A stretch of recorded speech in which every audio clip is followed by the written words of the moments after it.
The wind was howling like a wild animal that night in Montana. Tom Miller pulled his old cowboy hat down tight as he stepped out of his pickup truck. He'd been running this cattle ranch for 15 years, and he knew when something wasn't right with his land. Earlier that day, his neighbor called to say some of Tom's fence wire was down near the back pasture. With a storm coming in fast, he had to fix it tonight or risk losing half his herd by morning. Tom grabbed his toolbox and flashlight from the truck bed. The rain was already starting to fall in heavy drops that felt like ice on his weathered hands. He'd done this walk 1,000 times before, but tonight felt different. Maybe it was the way the wind kept changing direction, or how his old dog refused to come along for the ride. Animals always knew things before people did. The fence line stretched for miles across his property, but Tom knew exactly where to look. Old fence posts had a way of giving up during storms, especially the ones he'd been meaning to replace for months. He followed the familiar path, his boots sinking into the muddy ground with each step. The beam from his flashlight danced across the wet grass as lightning lit up the sky above. When he reached the damaged section, Tom saw it was worse than his neighbor had described. 3 posts were completely down, and wire was scattered everywhere like someone had used it for target practice. He set down his toolbox and got to work, trying to beat the storm that was getting stronger by the minute. The rain was coming down, harder now, soaking through his jacket and making everything slippery. That's when he heard it. A small sound that didn't belong with the wind and rain. Tom stopped working and listened carefully. There it was again, coming from behind his old tool shed about 50 yards away. It sounded like someone crying, but that couldn't be right. His nearest neighbor lived 10 miles down the road, and nobody had any reason to be on his land this late at night. Tom picked up his flashlight and walked toward the shed, his heart beating faster with each step. The crying sound got clearer. As he got closer, it was definitely a person, and they sounded scared. He called out into the darkness, "Hello? Is someone there? Are you hurt?" The crying stopped immediately, like someone had covered their mouth with their hands. Tom moved slower, now not wanting to frighten whoever was hiding behind his shed. When he rounded the corner and pointed his flashlight toward the sound, what he saw made him freeze in place. A young woman was huddled against the back wall of the shed, trying to make herself as small as possible. She was soaked to the bone, her clothes hanging off her thin frame like wet rags. Her hair was matted and dirty, and she looked like she hadn't eaten a proper meal in weeks. But none of that was what made Tom's blood run cold. Around her neck was a thick metal collar that looked like it belonged on a dangerous animal, not a human being. A short piece of heavy chain hung from it, broken and rusted. The metal had rubbed, her skin raw in places, leaving dark marks that told a story. Tom didn't want to imagine. The woman looked up at him with eyes that had seen too much pain for someone so young. She couldn't have been more than 25, but those eyes looked ancient. She was shaking from cold and fear, her arms wrapped around her knees as she rocked back and forth. "Please don't hurt me," she whispered, her voice barely audible over the storm. "I'm sorry I'm on your land. I'll leave right now. Please just don't call anyone." Tom slowly crouched down to her level, keeping his distance so she wouldn't feel trapped. He'd worked with scared animals his whole life, and he recognized that look of pure terror. This woman was running from something, and whatever it was had broken her spirit almost completely. "I'm not going to hurt you," Tom said softly, keeping his voice calm and steady. "My name's Tom, and this is my ranch. You're safe here. Can you tell me your name?" She stared at him for a long moment, like she was trying to decide if he was telling the truth. Finally, she spoke in a voice so quiet he had to lean forward to hear her. "Can I hug you just once, sir?" she asked, and the words hit Tom like a punch to the chest. In all his years, he'd never heard anyone ask permission for something so basic as human comfort. The way she said it, like she expected him to say no, like she was prepared to be rejected even for this small request, told him everything he needed to know about what she'd been through. "Of course you can," Tom replied. Opening his arms slowly, she moved toward him like a frightened animal approaching food, ready to run at the first sign of danger. When she finally reached him and wrapped her thin arms around his shoulders, Tom, felt her whole body shaking. She held on like he was the only solid thing in a world that had been nothing but darkness and pain. "Thank you," she whispered against his shoulder, and Tom realized she was crying again. Not the scared crying from before, but something deeper, like she was releasing years of held-back tears all at once. Tom held her gently, the way he might hold an injured bird. He could feel how thin she was through her wet clothes, could smell the fear and exhaustion that clung to her like smoke. That metal collar was cold against his shoulder, a constant reminder of whatever hell she'd escaped from. "We need to get you inside and warm," Tom said when she finally loosened her grip. "You're going to freeze to death out here." Fear flashed in her eyes again. "Inside? No, I can't. They might find me." "They're looking for me." "Who's looking for you?" Tom asked, though he was starting to get a pretty good idea. She glanced around nervously, like someone might be watching from the darkness. "Bad people. Very bad people. If they find me here, they'll hurt you too. I should go." She tried to stand up, but her legs were too weak to support her. Tom caught her arm as she started to fall. "Listen to me," he said firmly but kindly. "Nobody's going to hurt you while you're on my land. And nobody's going to hurt me either. I've got a warm house, with hot food and clean clothes. My sister lives just down the road, and she's a nurse. She can help you." The woman shook her head frantically. "No doctors, no police. No one can know I'm here." "No doctors unless you want one," Tom promised. "No police unless you ask me to call them. Just warmth and safety. That's all." She looked into his eyes, searching for any sign that he was lying to her. Tom had always been told he had honest eyes, and he hoped that was true now more than ever. "Why would you help me?" she asked. "You don't even know me." Tom thought about that question for a moment. He looked at this broken young woman with the metal collar around her neck, sitting in the mud behind his shed in the middle of a storm, and he knew there was only one answer. "Because it's the right thing to do," he said simply. "And because everyone deserves to be safe." For the first time since he'd found her, something that might have been hope flickered in her eyes. Getting the young woman inside Tom's house was like trying to convince a wild deer to walk into a barn. Every step toward his front door made her more nervous. She kept looking over her shoulder, jumping at every sound the wind made against the windows. When Tom opened the door and warm light spilled out onto the porch, she actually took a step backward. "It's okay," Tom said gently, holding the door open. "Just me and you. Nobody else is here." She finally stepped inside, but stayed right by the door like she might need to run at any second. Tom's house was simple and clean, the kind of place where a man lived alone but took care of his things. The living room had an old leather couch, a coffee table covered with ranch magazines, and a stone fireplace that was already crackling with warmth. "Sit anywhere you like," Tom offered, but she remained standing. "I'm going to call my sister Katie. She's a nurse and she lives about 10 minutes down the road. She can bring some dry clothes and maybe take a look at that collar." The word collar made her hand fly up to her neck, covering the metal band like she was ashamed of it. "Please don't call anyone yet," she whispered. "I'm not ready." Tom nodded and put his phone back in his pocket. "Okay, how about we start with something hot to drink? Coffee? Tea? Hot chocolate? You have hot chocolate?" she asked, and for just a moment she sounded like a little girl instead of someone who'd seen too much of the world's darkness. "Made it myself last night," Tom smiled. "My secret ingredient is a pinch of cinnamon." While Tom heated up the hot chocolate, the woman finally sat down on the edge of his couch. She perched there like a bird ready to fly away, but at least she was inside and warming up. Her wet clothes were dripping onto his wooden floor, but Tom didn't care about that.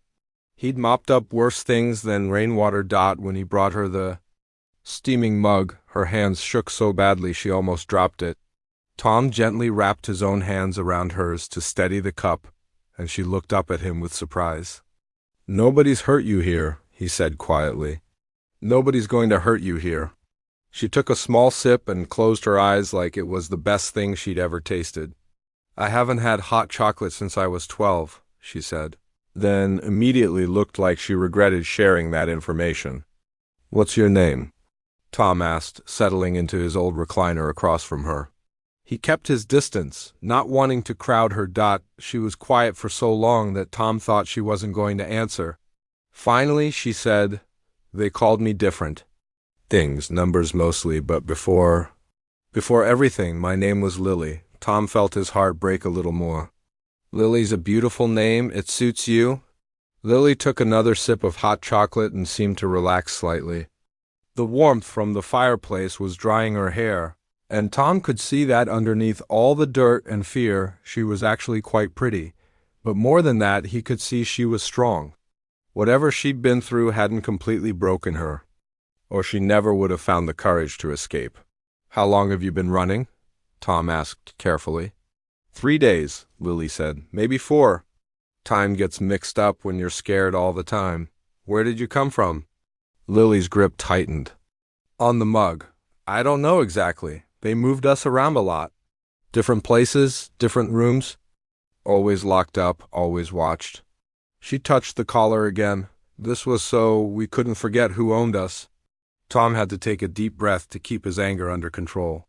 He'd suspected what kind of situation Lily had escaped from, but hearing her say it out loud made it real in a way that hurt his soul. "Nobody owns you," he said firmly. "Not anymore." Lily looked at him like she wanted to believe that, but couldn't quite manage it. "You don't understand. These people, they don't just let you go. They have connections everywhere. Police, judges, people who are supposed to help. They always find you." "How many others were there?" Tom asked. "At the last place? 6 of us? But they kept bringing in new girls and taking others away." "I think I was there the longest." Lily's voice got smaller. "They said I was their best investment." Tom had to get up and walk to the window to hide how angry those words made him. He looked out at his peaceful ranch, at the life he'd built with his own 2 hands, and tried to imagine what it would be like to have your freedom stolen from you. He couldn't. Nobody should be able to. "How did you get away?" he asked when he trusted his voice again. "They were moving 3 of us to a new location. The van broke down on a back road about 40 miles from here. When the driver got out to look at the engine, I saw my chance. I kicked out the back window and ran into the woods." Lily pulled up her sleeves, showing Tom dozens of small cuts from broken glass and thorns. "I've been walking ever since, staying away from roads, sleeping in barns when I could find them." "The chain on your collar?" Tom said gently. "It looks like it was attached to something." Lily nodded, her hand going to her neck again. "A cable that ran along the wall in our room. Long enough to reach the bathroom and our beds, but not long enough to reach the door or windows. When I ran, I grabbed a rock and hit it against a fence post until it broke." Tom came back to his chair and leaned forward. "Lily, I want to help you. Really help you. But I need you to trust me enough to let me call Katie. She's not just my sister. She's one of the good people in this world. She's helped other women who were in bad situations." "Other women like me?" Lily asked. "Women who needed someone to believe them and help them heal," Tom said. "You're not the first person who's needed a safe place to figure out what comes next." Lily was quiet for a long time, drinking her hot chocolate and staring into the fire. Tom could almost see her thinking, weighing her options, trying to decide if she could trust him completely. "If I let you call her," Lily finally said, "and she wants to call the police or take me to a hospital, can I say no?" "Absolutely," Tom promised. "This is your choice, all of it. Katie will respect that." Lily nodded slowly. "Okay, you can call her."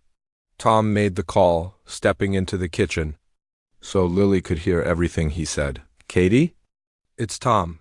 I need you to come over right now and bring some of your extra clothes. I have a young woman here who needs help." "No, not that kind of help. The kind you helped with 5 years ago, remember?" "Yes, that serious." "Okay, see you in a few minutes." When Tom came back to the living room, Lily was standing by the fireplace, looking at a photo on the mantel.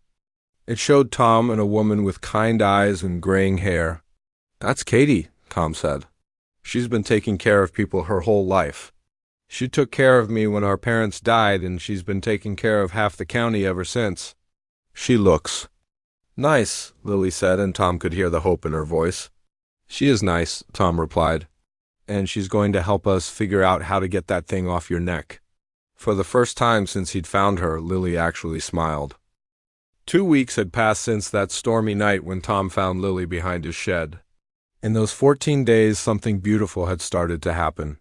The scared, broken woman who'd asked permission for a hug was slowly becoming someone who could laugh at Katie's jokes and help cook breakfast without jumping every time a pan clanged. Lily had been sleeping in Tom's spare bedroom, the one that used to be his office. Katie had brought over enough clothes to fill the closet, and for the first time in years, Lily could choose what to wear each morning. She'd started helping around the ranch, too, feeding the chickens and collecting eggs. The animals seemed to sense her gentle nature, and she found peace in their simple needs. The metal collar was still around her neck, though. Katie had tried everything she could think of to remove it safely, but the lock mechanism was unlike anything she'd ever seen. It would need special tools, maybe even a professional locksmith, but Lily wasn't ready for that yet. She wasn't ready for strangers to see her shame, as she called it, on this particular morning. Tom was fixing a gate near the main road when he noticed something that made his stomach drop. A dark sedan had driven slowly past his driveway 3 times in the last hour. The same car, he was sure of it. The windows were tinted too dark to see inside, but Tom could feel someone watching his property. He finished his work on the gate but kept an eye on the road. Sure enough, 20 minutes later, the sedan came by again. This time it slowed down even more, almost stopping at his mailbox before continuing on. Tom's hands tightened on his tools. After 15 years of living on this quiet road, he knew every neighbor and every car that belonged here. This one didn single quotes d. When Tom got back to the house, he found Lily in the kitchen helping Katie prepare lunch. She was actually humming while she peeled potatoes, something that would have been impossible just days ago. The sight of her looking so peaceful made what Tom had to tell her even harder. "Lily," he said carefully, "I need to talk to you about something." The humming stopped. Lily's hand froze over the potato she was peeling, and that old fear crept back into her eyes. "What is it?" "There's been a car driving past the ranch today." "Same car, multiple times. I don't recognize it." The potato and peeler clattered to the floor as Lily's hands started shaking. "No," she whispered. "No, no, no. They found me." "I knew this would happen." Katie immediately moved to Lily's side, wrapping an arm around her shoulders. "Hey, it's okay. We don't know anything for sure yet." But Lily was already backing toward the door, that same wild look in her eyes that Tom remembered from the first night. "You don't understand. They have people everywhere. They know how to find us. I have to go. I have to run again." "You're not running anywhere," Tom said firmly but gently. "This is your home now. If someone's looking for trouble, they'll find more than they bargained for here." Over the next few days, Tom's worst fears were confirmed. The dark sedan was joined by others. Phone calls started coming to his house at odd hours, but when he answered, no one spoke, just breathing on the other end before the line went dead. His mailbox was knocked over twice. Small things, but Tom knew they were messages. Lily barely slept anymore. She jumped at every sound, even familiar ones like the refrigerator humming or the old house settling. She'd started pacing the living room at night, wearing a path in Tom's rug. During the day, she insisted on staying away from windows, convinced that someone was watching with binoculars from the hills around the ranch. "They're playing with us," she told Tom one evening as they sat by the fireplace. "It's what they do. They make you scared before they take you back. They want you to know that running was pointless." Tom looked at this brave young woman who'd survived things he couldn't imagine, and he made a decision that surprised even him. "Lily, I want to help you get that collar off." She looked up at him, startled. "What? That thing around your neck? It's not just metal? It's a chain that connects you to your past. As long as you're wearing it, part of you is still their prisoner." Lily's hand went to her throat instinctively. "I've tried." "Katie's tried. It won't come off." "I have tools in my workshop that Katie doesn't have. Heavy-duty bolt cutters, angle grinders, things that could cut through anything." "But what if you hurt me?" Lily asked, and Tom could see she was tempted. "I've been working with metal my whole life," Tom said. "I've fixed more broken things than I can count." "I can be careful." Katie leaned forward from her chair. "I could help. Monitor everything medically while Tom works." Lily was quiet for a long time, staring into the fire. Finally, she spoke in, a voice barely above a whisper. "If we do this and they catch me after, they'll know I tried to remove it. They'll be even angrier." "If we do this," Tom replied, "and they try to catch you, they'll find out what happens when someone threatens." "Family on my land?" The word family hit Lily like a physical blow. Her eyes filled with tears, and she looked at Tom with wonder. "Family? That's what you are now," Tom said simply. "Katie and I decided that the day we met you. Family protects each other." 2 days later, they set up Tom's workshop for the procedure. Katie had brought medical supplies and pain medication, just in case. Tom had selected his smallest, most precise cutting tools. Lily sat on a stool in the middle of the workshop, surrounded by the people who'd become her family, ready to cut away the last physical reminder of her captivity. "Tell me about your life before," Tom said as he examined the collar's locking mechanism. "Distract yourself while I work." Lily closed her eyes and started talking about growing up in a small town in Ohio, about her parents who died in a car accident when she was 18, about the job she'd been working when the bad people found her. As she spoke, Tom carefully positioned his smallest bolt cutter against the metal. "This might pinch a little," he warned. The first cut was the hardest. The metal was thicker than Tom had expected, and he had to apply more pressure than he wanted. But slowly, carefully, he worked his way around the collar. Katie monitored Lily's breathing and pulse, talking her through each moment. When the collar finally fell away, hitting the workshop floor with a loud clang, Lily burst into tears. She reached up to touch her neck, feeling her own skin for the first time in 3 years. "It's gone," she sobbed. "It's really gone." Tom picked up the pieces of the collar and walked outside. Without a word, he threw them into his burn barrel and lit them on fire. The 3 of them stood there watching the metal glow red hot, then melt into nothing. "Now what?" Lily asked, rubbing her neck where the collar had been. "Now," Tom said, "we deal with whoever's been watching my ranch. And we make sure they understand that you're under my protection." In the distance, another dark car drove slowly past the end of Tom's driveway. But this time, instead of hiding, all 3 of them stood in plain sight, watching it pass. The real fight was about to begin. The confrontation Tom had been dreading came on a bright Tuesday morning, 3 days after they'd burned the collar. He was feeding his horses when he heard car doors slamming in his driveway. Not 1 car, but 2. Tom's blood went cold as he saw 3 men walking toward his house like they owned the place. The man in front wore an expensive suit that looked out of place on a cattle ranch. He was tall and thin, with slicked back hair and a smile that never reached his eyes. The 2 men behind him were bigger, built like they spent their days in gyms rather than doing honest work. They moved like predators who'd found wounded prey. Tom walked calmly toward his house, but made a detour to his truck first. His hunting rifle was locked in the gun rack behind the seat, just like always. He didn't take it out, but he made sure. The men could see it through the rear window. Sometimes the promise of violence was more powerful than violence itself. "Morning, gentlemen," Tom called out, keeping his voice friendly but firm. "This is private property. Can I help you with something?" The man in the suit stepped forward with that cold smile. "Good morning, Mr. Miller. My name is Vincent, and these are my associates. We're looking for a young woman who belongs to us. We have reason to believe she might be here." "Belongs to you?" Tom repeated, letting his disgust show in his voice. "People don't belong to other people. This isn't the 1800s. Vincent's smile got wider, but his eyes stayed dead. "Perhaps I chose my words poorly. She's our employee, and she left work without giving proper notice. Her family is very worried about her." Tom almost laughed at the obvious lie. "Her family, huh? What's her name?" "Rebecca," Vincent said without hesitation. "Rebecca Johnson. Young woman, about 25, brown hair. Very troubled, I'm afraid." She has a history of running away and making up stories about the people trying to help her. Well, Vincent, Tom said, crossing his arms, I haven't seen anyone by that name. And I think you gentlemen should head back to wherever you came from. One of the bigger men stepped forward.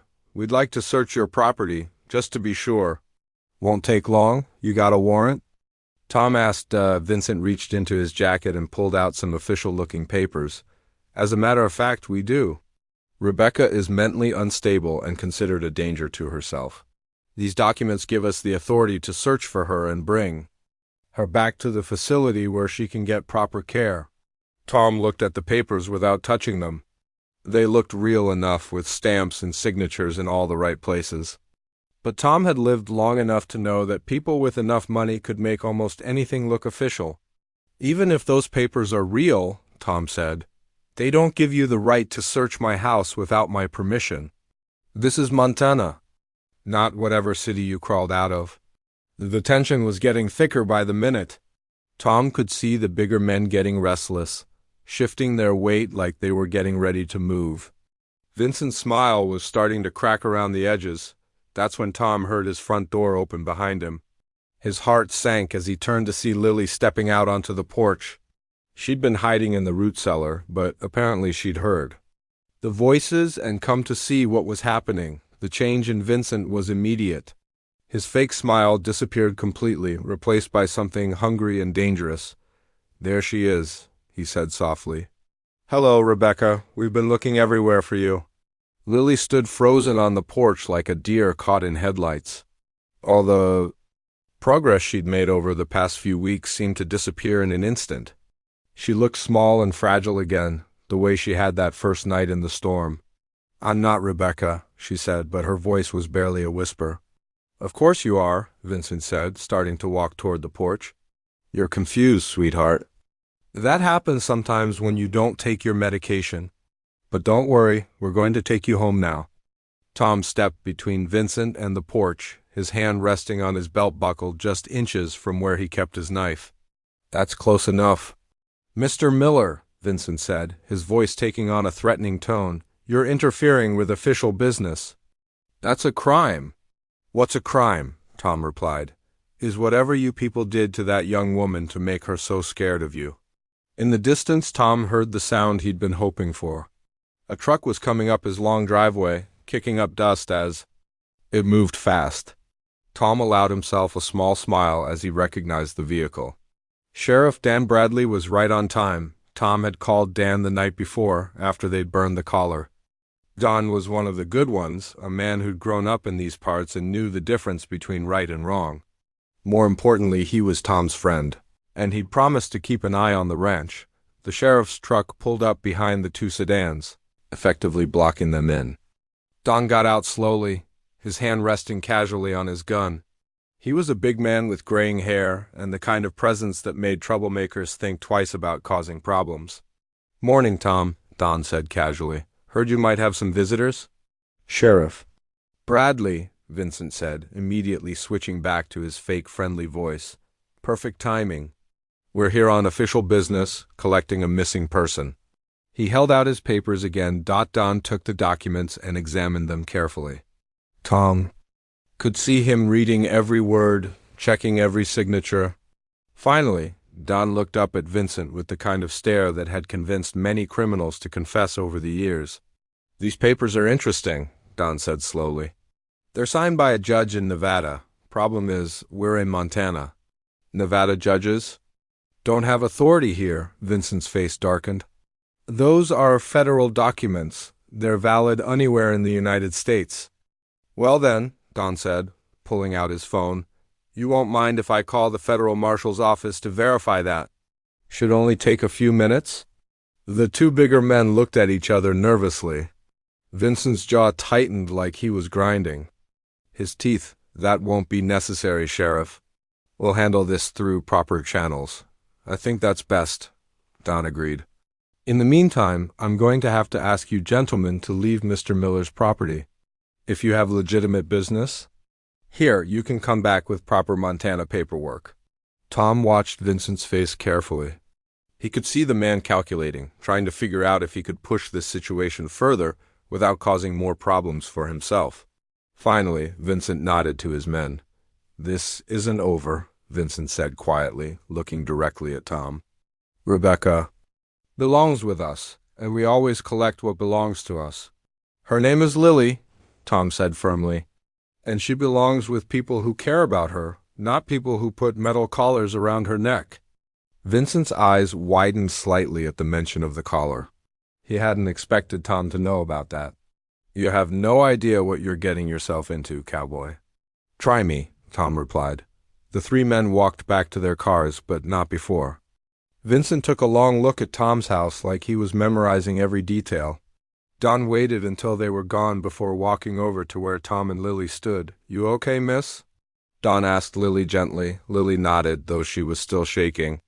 "Thank you for coming. Those men will be back," Don said to Tom. "Maybe not today, maybe not tomorrow, but they will be back. And next time they might have real paperwork." Tom looked at Lily, then back at his friend. "Then we better be ready for them."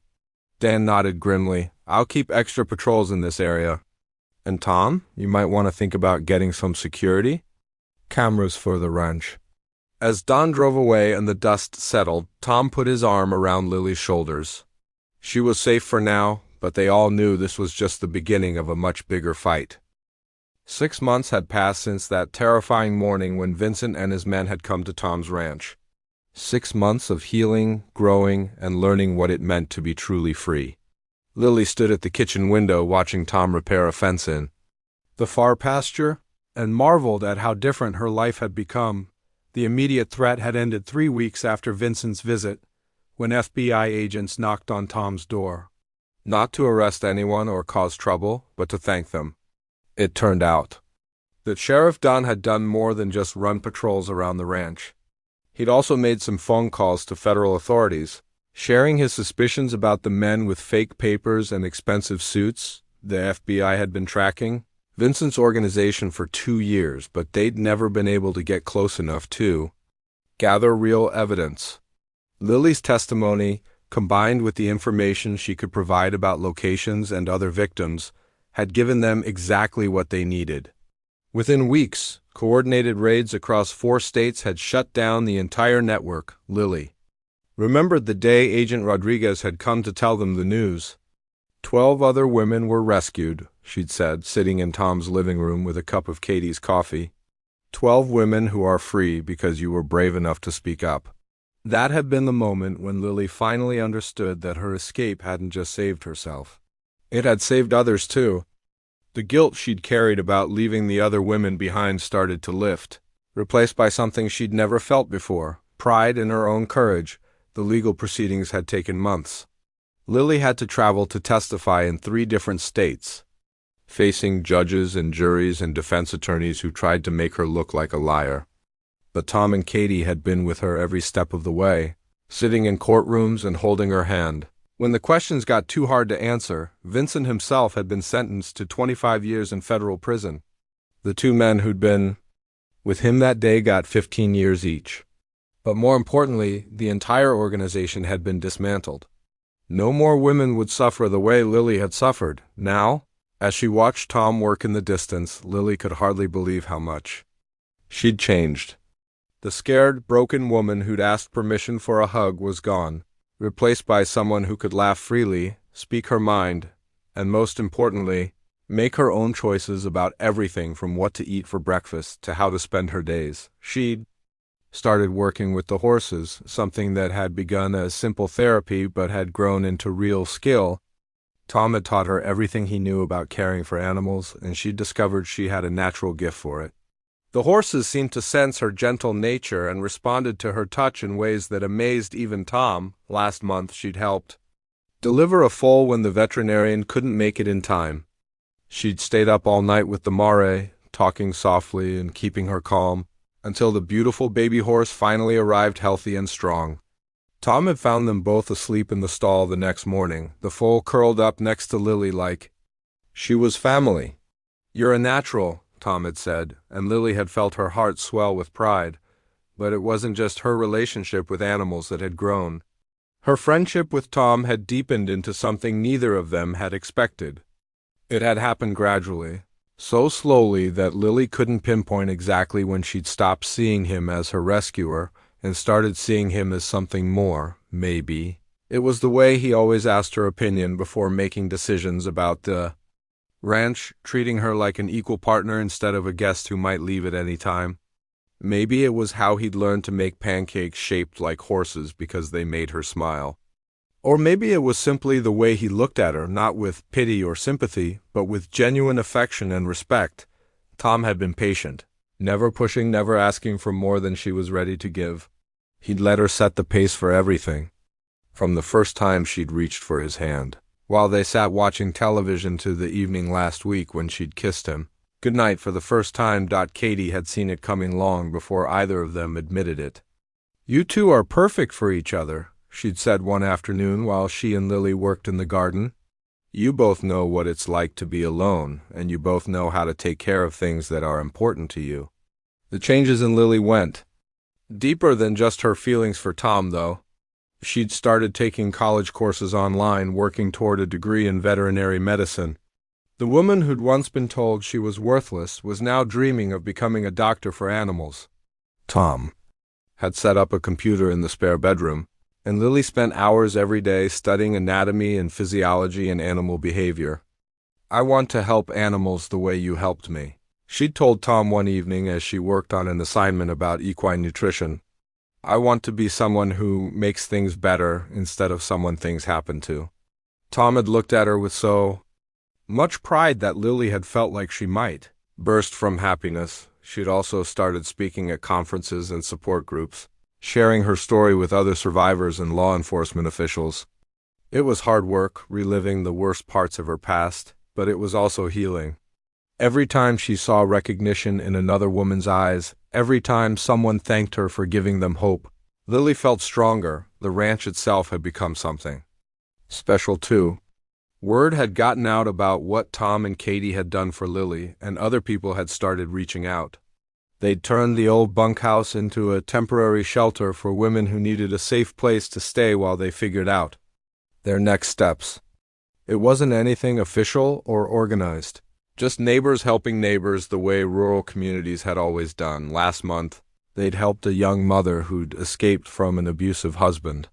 The month before that, it had been a teenager who'd aged out of foster care with nowhere to go. Tom never asked questions or made judgments. He just offered safety and stability while people rebuilt their lives. "We're not running a charity," he told Lily one evening as they watched their latest guest play with her toddler in the front yard. "We're just being human beings." That was Tom in a nutshell, Lily thought. He did extraordinary things and acted like they were perfectly ordinary. As summer turned to fall, Lily made a decision that surprised even herself. She asked Tom if she could officially change her name to Lily Miller. Not because she wanted to erase her past, but because she wanted to claim her future. "Are you sure?" Tom had asked, his eyes soft with emotion. "I've never been more sure of anything," Lily had replied. "This is who I want to be. This is where I want to be." The paperwork was simple compared to everything else they'd been through together. A trip to the courthouse, some signatures, and suddenly Lily had a new identity to match her new life. Standing at the kitchen window now, watching the man who'd saved her life and then taught her how to live it, Lily felt something she'd never experienced before: complete contentment. She wasn't waiting for the other shoe to drop or looking over her shoulder for danger. She was simply, purely happy. Tom looked up from his work and saw her watching him. He waved and she waved back, both of them grinning like teenagers with a secret. In a few minutes he'd come inside for lunch and she'd tell him about the acceptance letter that had arrived in the mail that morning. She'd been accepted into the veterinary program at the state university, but for now, she was content to stand at the window of her home, watching her future walk toward her across the pasture, knowing that whatever came next, she would face it as a free woman who belonged to no one but herself.